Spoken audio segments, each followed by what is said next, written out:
All right, Assalamualaikum everyone. Welcome to the CxO show organized by the CxO Global Forum. CxO Global Forum is a knowledge sharing platform where ideas meet innovation, mentors meet startups, and ideas are scaled across the community. I'll be your host for the show. I have a decade-long experience in running a digital marketing agency and a software house. My personal expertise lies in startup consulting, marketing strategy training, and user interface building. Um, the core idea behind this session would be to have the industry experts with us who will be having casual discussions about the industry. We'll be discussing the growth patterns, the challenges, of course, the future prospects, and most importantly, the learnings that we all are having from the industry. The topic that we have chosen today, it's a pretty interesting one, digital marketing insights for Pakistan. Because in today's rapidly evolving business landscape, understanding the unique challenges and, of course, the opportunities in the Pakistani digital marketing industry it's pretty crucial for business success. We'll be discussing from marketing trends to insights to future prospects. We'll be exploring a wide range of topics. We have an interesting and an experienced panel over here. I'll be going through the brief introductions, and I'll request the guests to do the rest of their introductions, inshallah. To start off, we have Ms. Maliha Farooq Ismail. She's the Secretary General of the American Business Council. She has been associated with Dolman Malton, PL Life Insurance, HBL. She has an extensive experience of marketing and communications. Thank you so much for joining. With her, we have Mr. Bilal Mumtaz. He is the Business Development Manager of FDS Private Limited. He has been associated with the healthcare industry. He also has been associated with a large Etail health and pharmacy company, which he has been running. With them, we have Mr. Hussain. He is the founder and, of course, the CEO of Boundless Technologies. He has been in the industry since the past 2 decades, I believe. So thank you so much for joining all since up. Last but not the least, we have Mr. Kazim. He is the Senior Manager of Global Strategy at HERDEM Attorneys at Law. He also has an extensive experience of marketing with us. To start off, before we get to the individual questions, I'll just open the floor for everyone to answer. I have an interesting question to start off. Basically, if you talk about the digital marketing industry in Pakistan, we have seen a rapid growth. A term जो we use internally in our team, it's called forced digitalization. Because the industries that we work with, वो expect नहीं कर रहे थे कि इतनी जल्दी इनको digitalize करना पड़ेगा अपने business को in terms of e-commerce, in terms of strategies, or maybe the digital marketing, or specifically the social media marketing. So when we see all these trends, where do you guys see the digital marketing industry? What's the future of the digital marketing industry in Pakistan? And more importantly, what are the trends that those are being followed, especially? Ms. Maria, if you can start off. Absolutely. Thank you, Safir. Thank I you so much. think the future of digital marketing is very bright in Pakistan. And as you clearly mentioned, we have all been, in one form or the other, been subject to forced digitalization, whether it's from the consumer point of view and also from a brand point of view. I think the future is very bright. And when you speak about certain trends that I see, I think very recently what we've seen in case of HBL also was their app being dominated with a voice search, which was something that we weren't really expecting to happen so soon. We've obviously heard about these trends that are happening in the West, but the adoption rate of them happening in Pakistan is amazing. And especially when we speak about digital marketing, what we usually do is we think about it with blinkers on, like only pertains to social digital marketing, which is not the case. Digital marketing has really evolved. As you mentioned, the e-commerce growth is another trend that we see, where businesses are optimizing their online presence and the user experiences. Then there is video content. That is another trend that we look at in digital marketing, where there are short form contents that we're looking at. The other form of digital marketing that we see mostly is in your influencer marketing evolution that you see. Not just in terms of influencers, but also micro bloggers, micro influencers, and also the fact that now there is a lot of cross platform integration. So we see multiple digital platforms being integrated.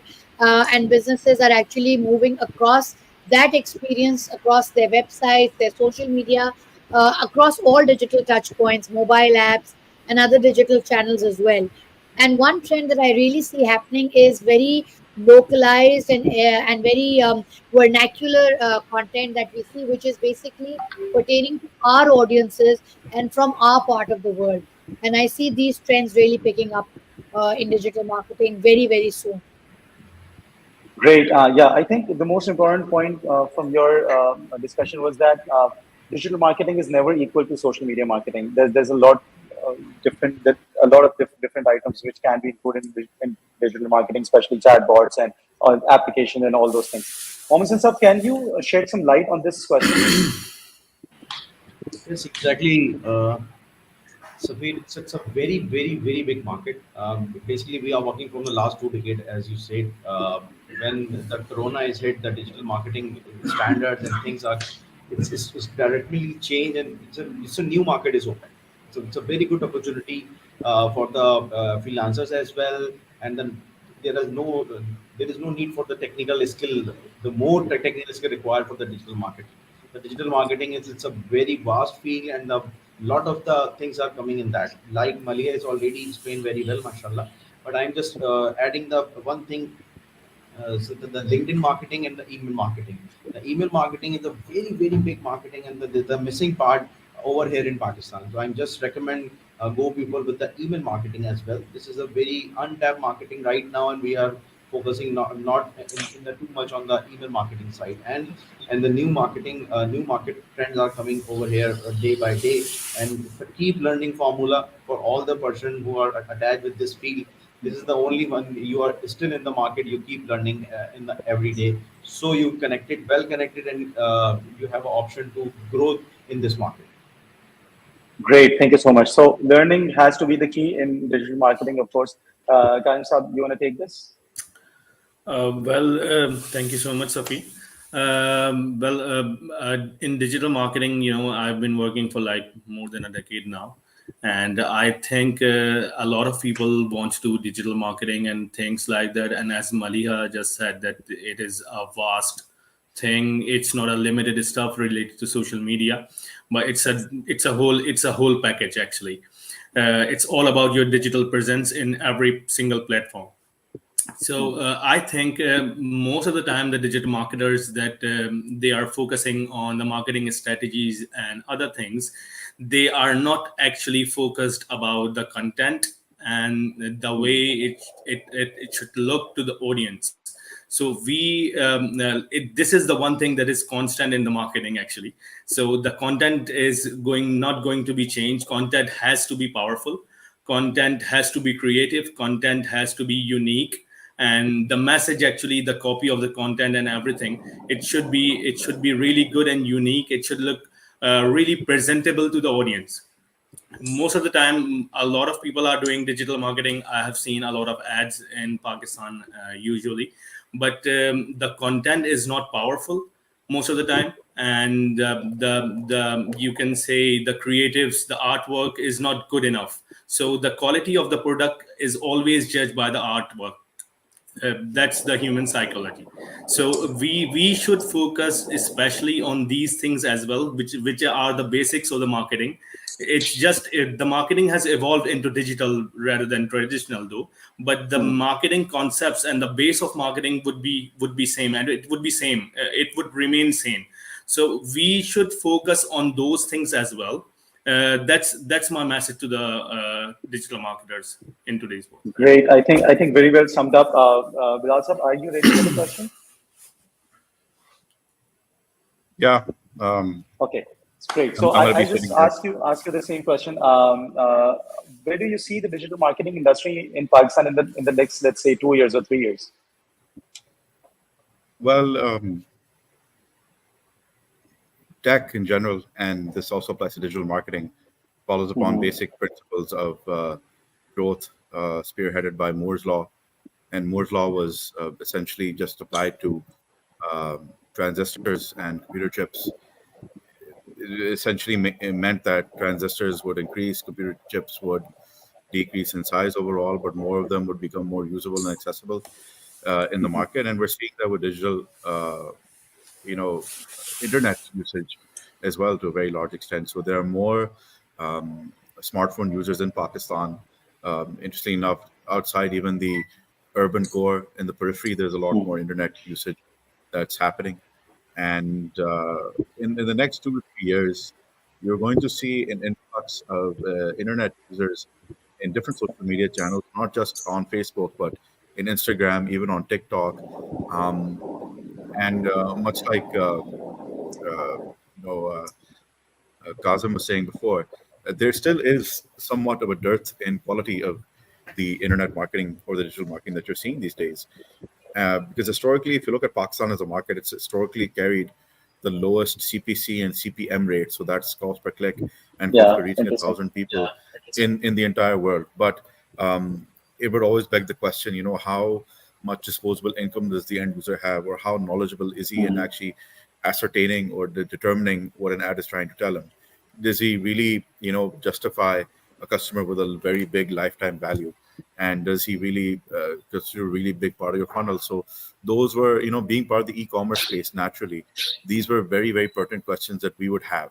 Is that yes, the stats show that it's cheaper in Pakistan to even get so an Advertise. ROI Yeah. theoretically, but in practice, when does one like hit that gold spot? In the next 2 or 3 years, what I'm seeing is probably a shift from you know traditional e-commerce into what might be considered as social commerce. So, Maliha was talking about HPL using voice activation in the e-commerce space. There was an aggregator e-commerce platform called Shopsy that also started using voice activation, and that's what made it stand out Yeah. between other aggregators um, that were using platforms to list their products. And through even looking at your analytics, you can see what websites are sending people your way. And Shopsy was always very interesting, even for the voice activation, because it was a pure aggregator, and at times they were offering discounts, but the end user, like in our case, we would not really know about it. So they're really just trying to get people to use e-commerce and to funnel that growth. So in the next 2 or 3 years, yes, one aspect I'm seeing is a shift from the traditional social media channels into newer ones like TikTok, where the CPM rates are even much lower. So when you talk about reaching potentially not just users but views, the same amount that would get you say around 60,000 or 600,000 views on the traditional social media platforms would get you around 60 million views on TikTok. And these stats or these claims are coming from local players. And then, in what we see in the e-commerce realm, there is going to be a shift to more social commerce. So you're talking about micro influencers coming in. You're talking about potential publishing platforms also leveraging on social media and digital marketing to get more of their content read, and then funneling that with performance marketing as well. So that would be the third thing. The alongside the shift into more novel forms of social media and social commerce coming into play, you're going to see a shift in performance marketing and branding sort of coalescing into one in what might be called PR performance altogether. So giving quality content, but also making sure that that yields a very high ROI. Very great insights. Thank you so much. Okay, so taking a step back, if you talk about the audiences or maybe the type of content that we're generating, Sonia, this would be for you. Uh, uh, we talk about content being powerful. We talk about content being relevant, and so what's the actual role of content marketing in digital marketing? We know it's important, but what makes content powerful enough to get the results from the end users? I think, Safi, that's an excellent question. Um, I think when I was doing my degree at Warwick, I read somewhere that content is king. And at that point in time, we thought, there are other things that can obviously have an influence. But based on my experience, I think it is one of the most important, if not the most important things in digital marketing. And I'll tell you why. Especially in a market such as Pakistan, where we are born with the art of storytelling.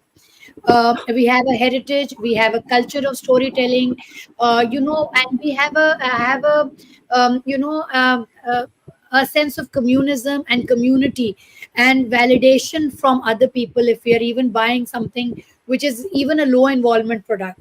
And if that content resonates with my friends, if they share it, if they make it viral, it automatically holds a very important place in my mind.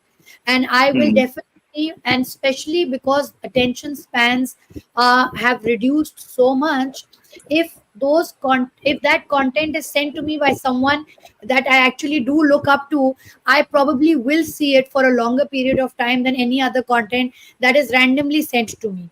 The other part is that we sometimes as brands misunderstand the fact that our consumers have also evolved in terms of trying to digest the content that we are taking out. Sometimes what content I look at, I say that if this was churned out, let's say even 3 years before today, it would not have that level of virality, and that is because the Yeah. consumer exposure to that kind of content has also increased. And we've spoken about, and I think Bilal and Kazim spoke about short form videos that we look Yeah. at. Earlier on, we used to actually only look at YouTube for long documentaries and things. Now we have shorts, we have reels, we have these forms of content that is not just important in terms of getting that attention, but also holding on to consumers for Bilal mentioned the lifetime value. Now that lifetime value does not necessarily only happen in terms of dollars; it also happens in terms of attention, um, mind share, and also in terms of audience engagement over time. And I feel that that is something that the content, if you have good unique content like Hussain Saab mentioned, it definitely resonates. But then it also has to have that level of localization attached to it for it Great. to reach the wider audience and to give us the ROI that we are actually aiming for. Yeah, I think you're correct in terms of when you said that the attention span has been degrading as per the time is progressing. Because even if we talk about myself, my most of my WhatsApp conversations are muted. So because there's so much data, there's so much clutter that it's very difficult to get the direct attention of the customer and to understand what the customer wants and what the customer wants at that point in time. So I think that's pretty important. And Mohammed Sir, Safir, one thing that I want yeah, to mention here is please, it's please. not just one customer you're dealing with, right? You want your content to go viral. At the end of Yeah. the day, we are all marketers, and that is Mhm. our aim to make whatever we are aiming for the customer to go viral. So if that resonates with one customer and it does not do the rounds, as a marketer, I feel that I have not done my job well. So I have to look at both those things. So it's virality Sounds fair. as well as just one customer. Sounds fair. Perfect. Okay. So, Mohammed sir, just continuing off with this discussion, we talked about content. We talked about the trends, and of course, what makes the content viral. What tools and technologies are essential for these kind of successful digital marketing campaigns, especially in Pakistan? Because there's a huge shift of understanding the digital landscape in terms of Pakistani market and the international market. So, what are the basic tools and technologies that you say that you would prefer or you are seeing which are basically successful in terms of digital marketing campaigns for Pakistan? So we basically there are a lot of tools available in marketing right now, but in the Pakistani companies, I'm looking the very minimum agencies are using the top tools and the other tools as well. The automation is available. The lot of automation is available in the marketing. The tool cost is very low, but the technically no one is using the tool sites because they are Hmm. pay on the monthly fees, and obviously our customer, there are two market size segments on in Pakistan. One is the top side, the FMCGs and the top product and the pharmaceuticals and big companies. They afford these all the tool amounts like the $100, $200, or $300 a month. But on the second side, the SMEs and the small companies, they are not ready to invest. They are trying Yeah. to get the data to free access, and the Jogadu side, yeah, we got the access from the free, and then so there are a lot of tools, and this is the new industry. This is a new baby for us. Basically, we are in the learning position. We are not very much expert exactly, and this is the right thing. Yeah. Still, I'm just learning on the daily basis on the different tools of the digital marketing. Basically digital and marketing is the two different things, but expectedly customer expecting we are the marketer. We are not marketer, we are a digital marketer. We are a good executor your marketing content, not a creation side. So it's sort of the teamwork, the complete marketing team you have. Like you have a educated mbas from the different sectors, then you have a complete advertisers and the digital marketing team. The digital marketing team, it's an executor, it's not a content creator the proper. They don't have the idea to how to create the ideas, how to create the content, how to check the field, how to design a persona development, how to design a psychography of the clients. And there are things, this is the 100% job for the mbas and the marketing team, not for the digital marketing. This is a misunderstanding. Right now some company or other company hire us and they say you design our strategy. Sir, we are a digital marketing company, we are not a marketing company. Yes, we as a Boundless technology, we offer complete 360 solution, starting from strategy development strategy to the execution. But if you think the digital marketing guy come to you and he is graduate in the bachelor in computer science and he designed for the digital marketing strategy, this is the 99%, this is the fake, because they don't know the what is the marketing, what is the advertising. This is the two different things. And third is sales. This is three different departments combination with the digital marketing. Then you maybe you execute a perfect digital campaign. It's a teamwork. It's not the only the digital marketer or digital marketing agency deliver all the things. So the tool side, the lots of tools are available in market. Like we are, and digital marketing, there are different tools. Like the social media, you have a different tools available. You go with the SEO, you have a content marketing, you go with the video marketing, you do the outreach marketing, you go with the email marketing. These all the different sectors of the digital marketing, and these all sectors have different tools available in marketing in market. I'm just recommend to all the listeners and you, you just visit to the appsumo.com. This is a very wonderful website. They give you the very good tools and the lifetime access.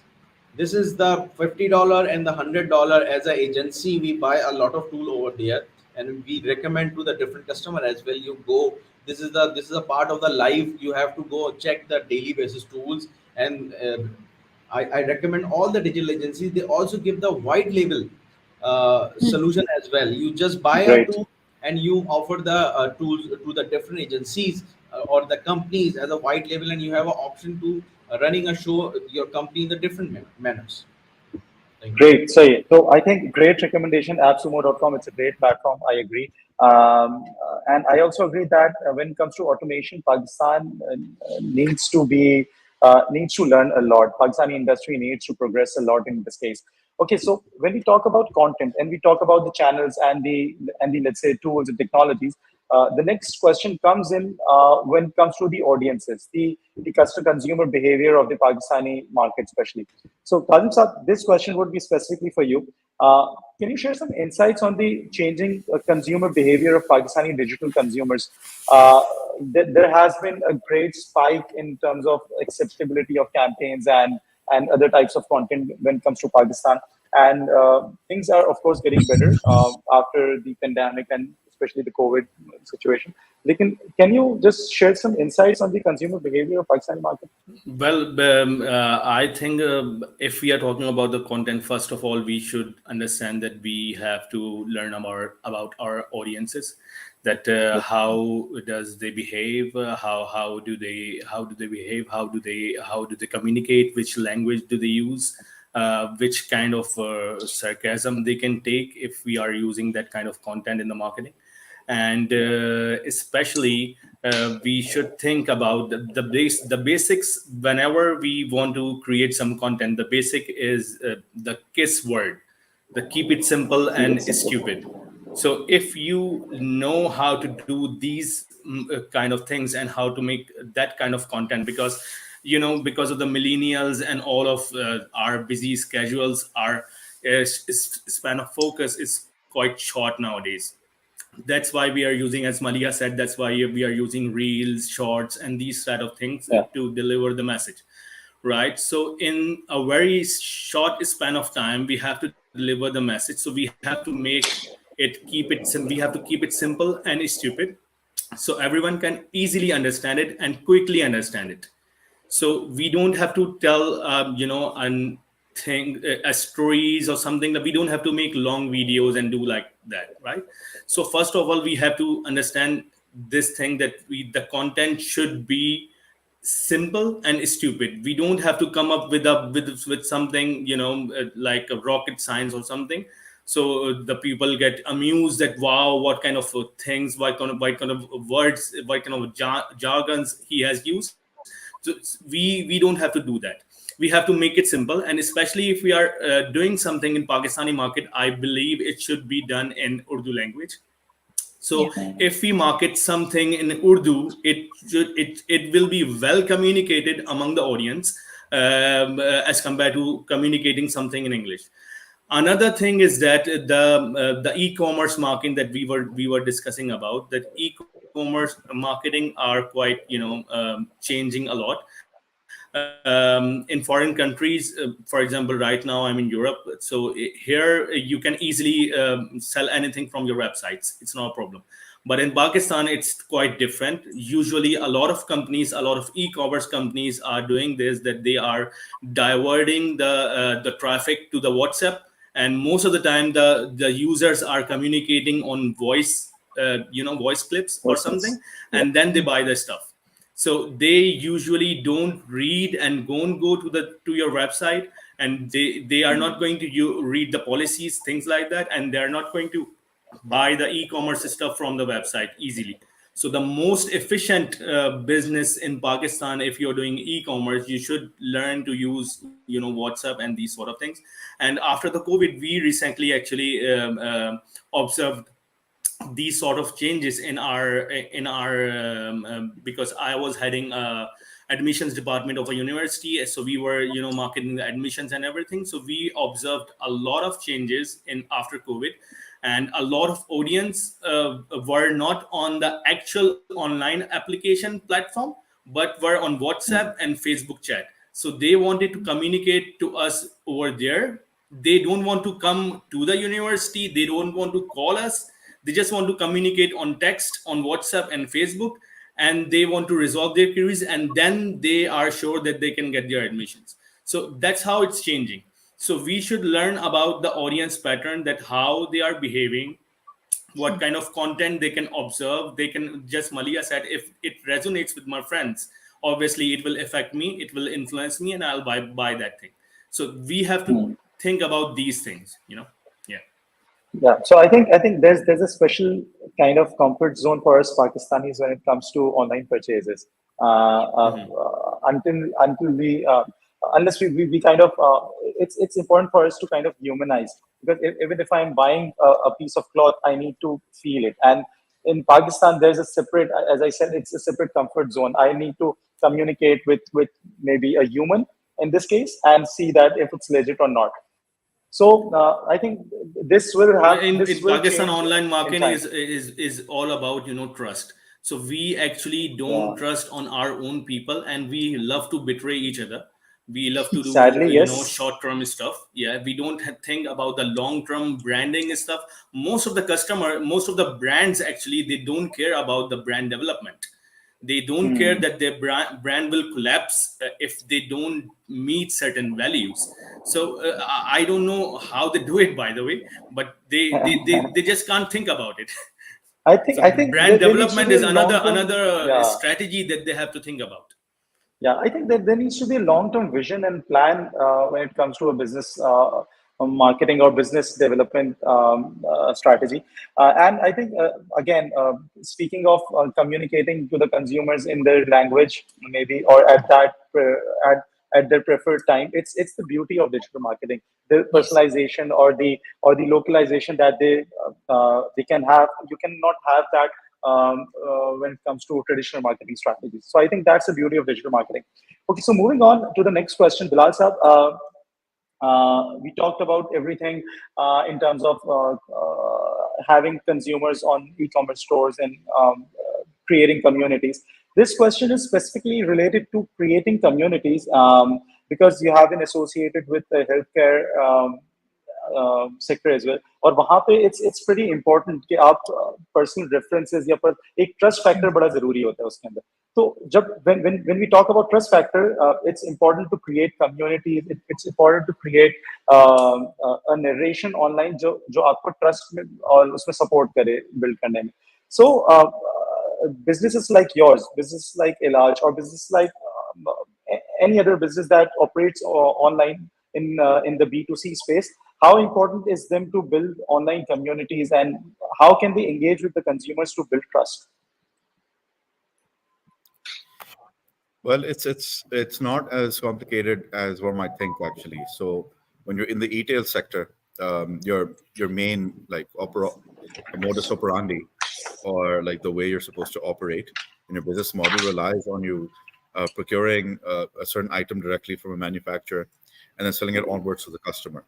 So in our e-pharmacy, that is exactly what we do. We have to establish a level of trust with the manufacturer, and in essence, right, in the pharmaceutical space, there is this reluctance from the manufacturer to actually try to scour for customers on their own, and because their modes of distribution and selling are quite set in stone, where they go through distribution and distribution then goes to retailers and then retailers then interact with the public.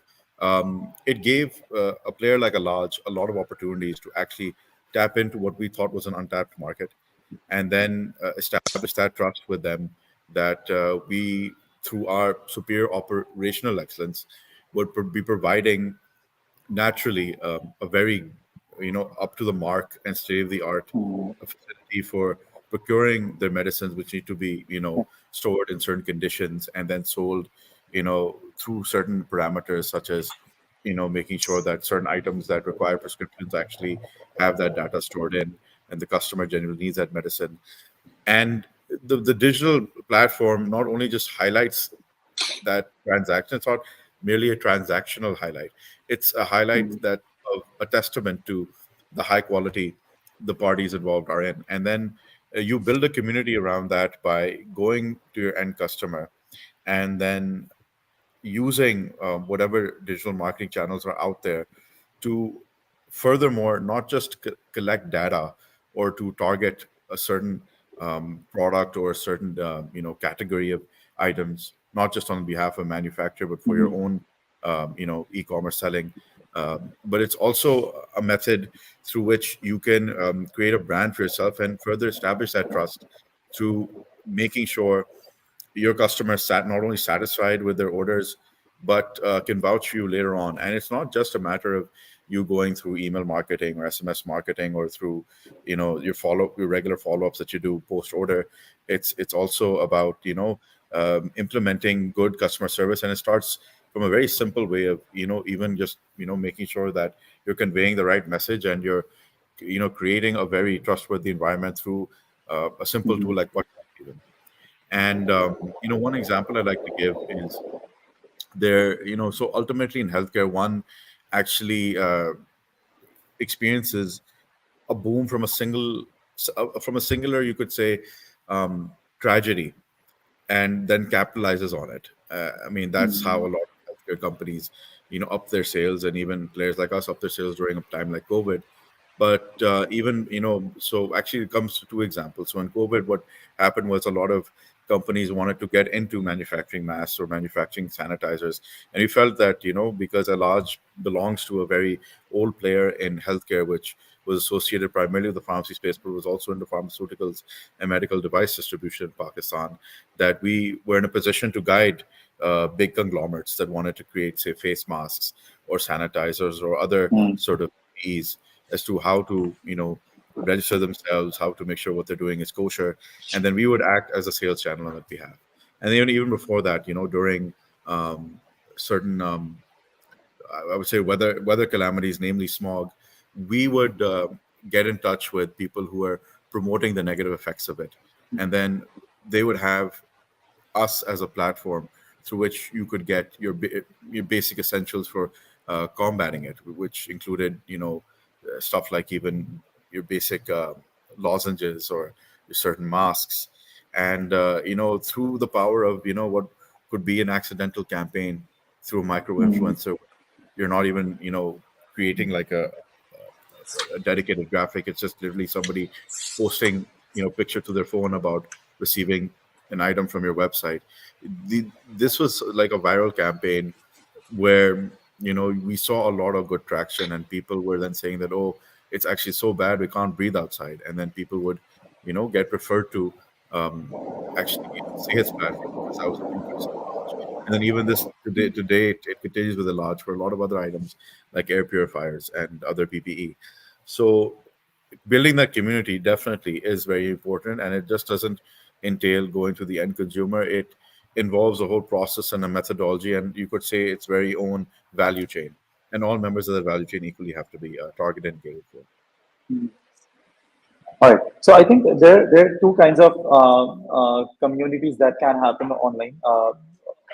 One of them could be a planned social community, and the other one could be the unplanned one. But I think the most important thing at this point is to have social proof, which would, of course, help in terms of selling your product or your service or anything else to the end users. All right. So moving on to the next question, Ms. Malia. This would be for you, please. We talked about creating communities. We talked about having great digital marketing strategies and everything else.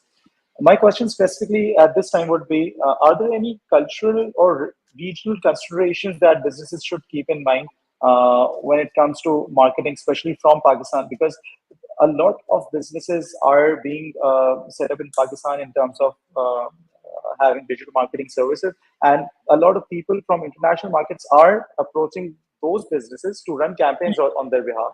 So, what sort of cultural or regional considerations do you see that we have to keep in mind in this case?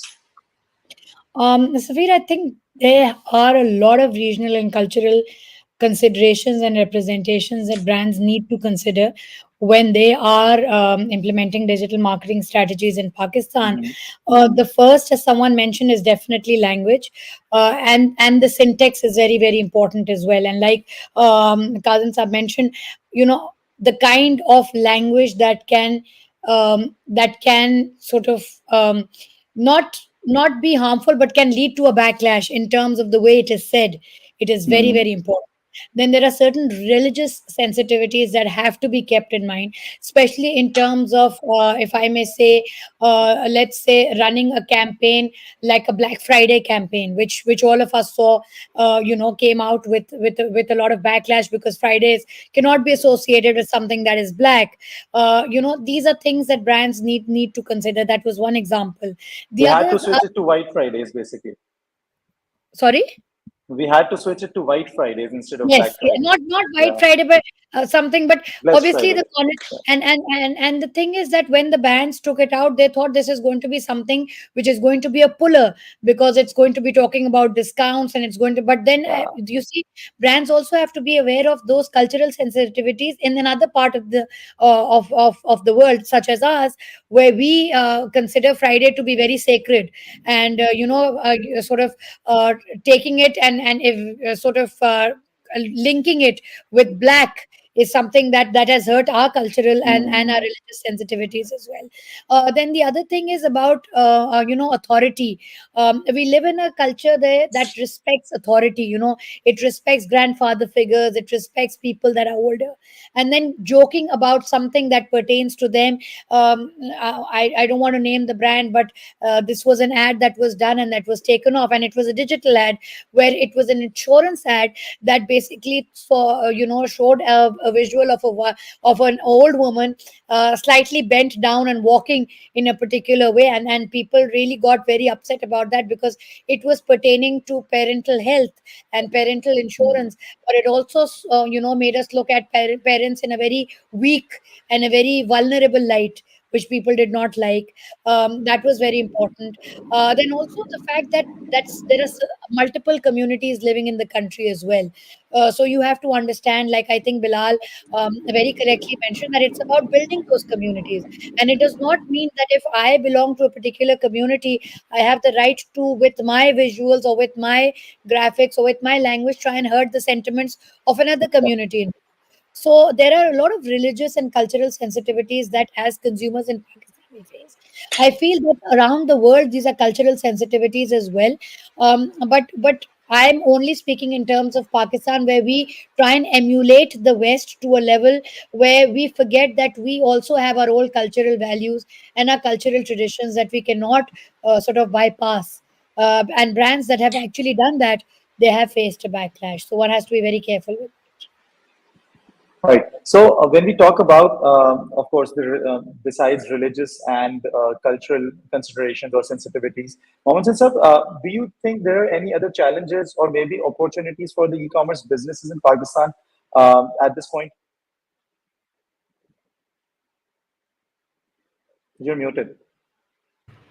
Sorry, yes, this is very well explained, Maliha. Thank you very much. Or basically, these are the lot of opportunities. Basically, I'm again saying this is a new market, it's a new baby, and there's a lot of opportunities is available in marketing right now. E-commerce also, it's a very big market. Obviously, Kazim says it's a matter of trust. Obviously, it's 100%. I'm agreed with Kazim. All the e-commerce depend on the trust because obviously we are not trusting each other from a lots of time. So this is the big problem right now we have facing the trust issues. But I'm just adding the content side. The important part of the content, if you're ready, what is the social media marketing? What is the digital marketing? Basically, it's if you're ready to do something for the people, you are ready to give something to the people.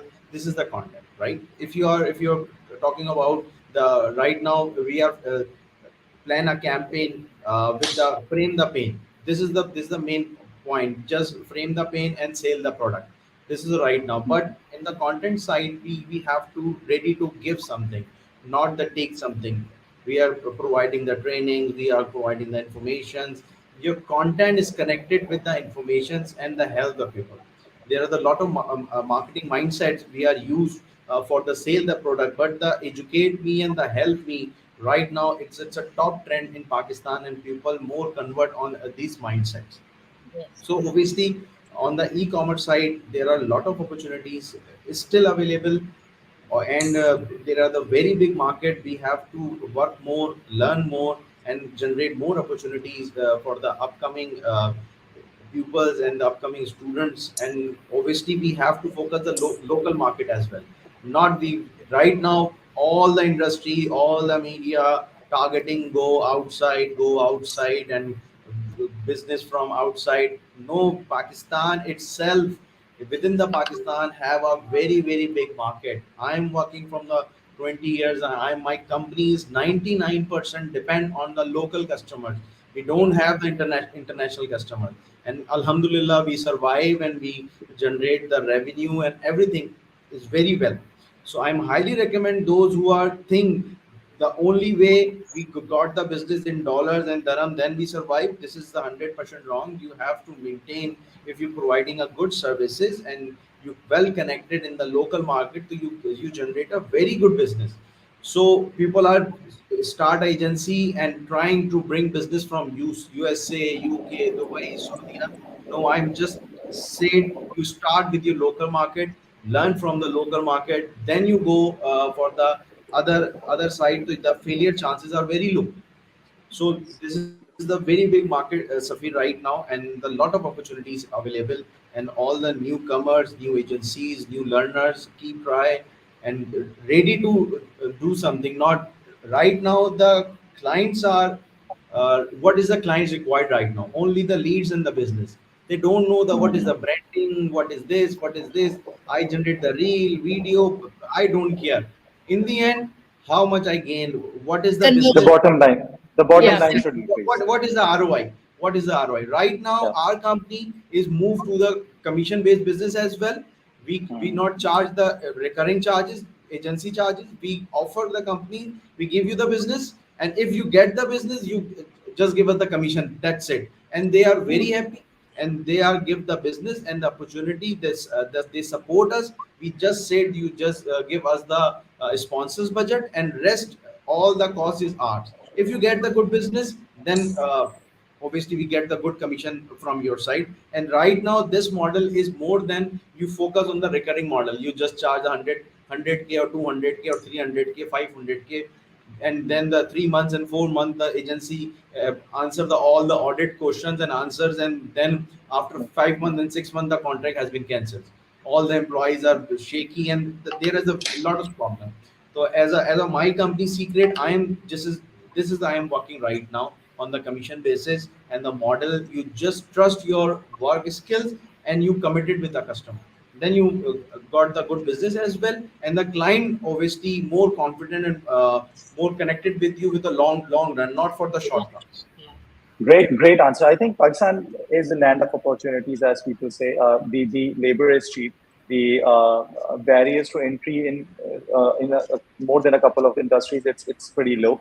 And of course, if you provide quality work and you have a great network, so I think you can progress equally.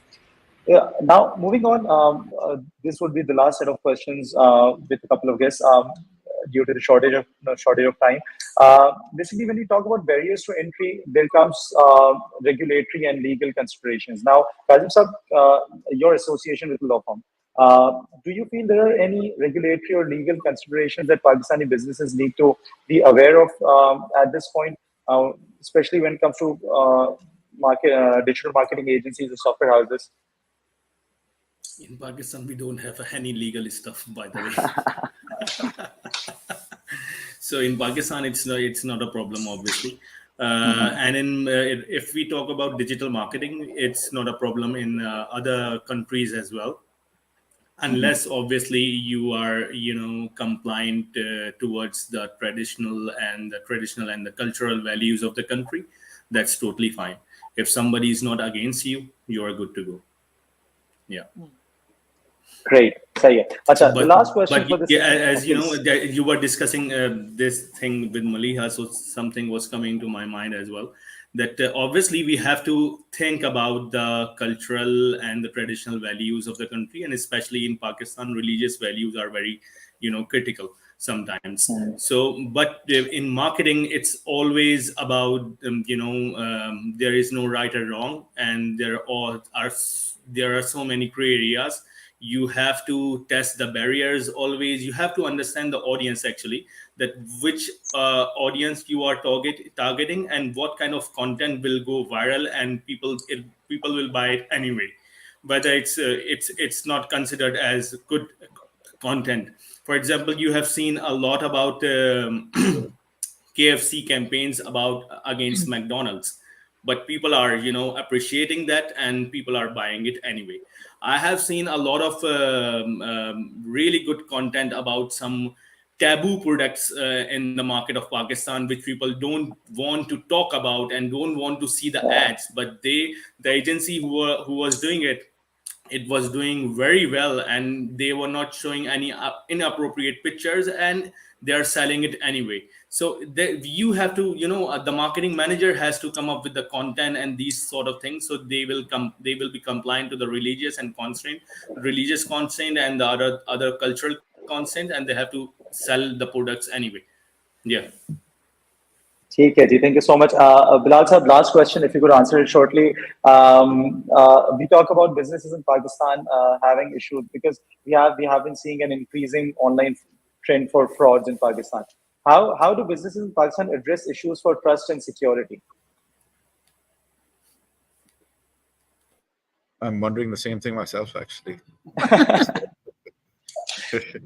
But it's a very pertinent point. You see, when from the time we started up our precursor company, Syed, which was just dealing in the e-pharmacy space, up to even now, we were surprised to actually hear that we were one of very few companies actually for the longest time that could consistently offer credit card as a payment method to their respective clientele. I don't want to give any names, but some of the most preeminent and leading e-commerce platforms for the very longest time were blacklisted by credit card providers and payment processors because of various frauds that would happen on their platform.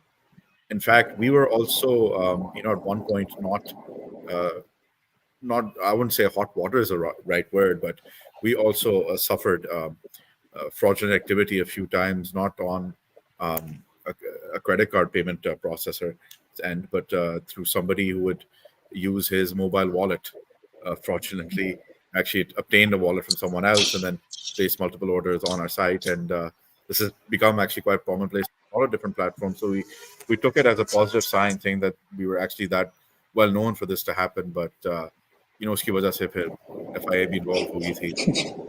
We had to look into the matter quite a bit. But there are definite, there are platforms where one can address these issues. State Bank of Pakistan, which has been collecting a lot of data on e-commerce based on the numbers of merchants we have and the volume of transactions that take place. They see this as that, um, and then the local chamber has certain committees that can address these issues as well. They can be further put on in. The Ministry of Commerce has an e-commerce wing under it that also addresses, pertinent issues just like these. And then they will, hold separate roundtables on fintech and logistics to address these issues. I think I was part of a few and contributed quite a lot to, just labeling of products on food and pharma platforms online. We were the sole representative over there for pharma. But trust and security, are very, very important parts of running e-commerce sites, and oftentimes these factors are just swept under the rug, and oftentimes protected. Even though that is one way, and that is probably the only way we can proceed in the future, is if we create, such, possibly even enacting legislation about, say, even having something as simple as an SSL certificate on a website so it can't get hacked. And in our case, right, with pharma, it's very important because it's very sensitive data, especially the types of products aren't really available to everyone. There's other sort of factors as well to ensure that a person can buy some of those items on the website. And what I would like to see is, you see that logo on different banks and other sort of financial institutions about a helpline you can call to report fraudulent activity. We should see something like that specifically for the online space as well. It could be in the form of a helpline, could be something that you digitally can sort of. I think basically something that's regulated, like cybercrime helpline, but more specific to fraud in e-commerce websites. Yeah, that's my perfect. Thank you so much, everyone. It was a great experience. Amazing hosting you all. Looking forward to keep in touch, inshallah. I'll just sign off. I think we are short on time as well. I'll just quickly sign off the session. Stay tuned to CxO Global's social channels, and looking forward to hosting you, inshallah, very, very soon again. Thank you. Thank you, Sabir. Thank you so much. Thank you so much. Bye-bye. Thank you. Thank you very much. Allah Hafiz. Allah Hafiz.